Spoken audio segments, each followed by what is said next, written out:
হে বন্ধুরা, আসসালামু আলাইকুম। কেমন আছো সবাই? আশা করছি ভালো।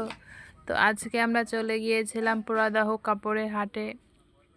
আর রমজানের প্রথম দিন, আর সেই জন্য সেখানে এত পরিমাণে ভিড় যে অনেক মানুষ ছিল সেখানে। আর এখানে মূলত সবাই আসে পাইকারি দরে ছিট কাপড় কিনতে। তো সেখানে আমরা তো দেখুন কত ভিড়। এই ভিড়ের মধ্যে একটু ভিডিও করতে পারছিলাম না ঠিক মতো।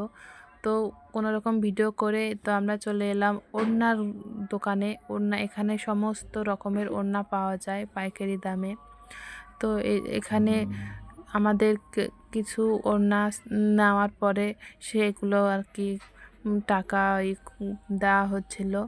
তো সেখান থেকে ওড়না নেওয়ার পর জন্য আমি সেখানে একটু দাঁড়িয়েছিলাম। আর এই দেখুন কত মানুষ, কত ভিড়। তো আপনারা চাইলে সেখানে গিয়ে কেনাকাটা করতে পারেন। তো ধন্যবাদ সবাইকে।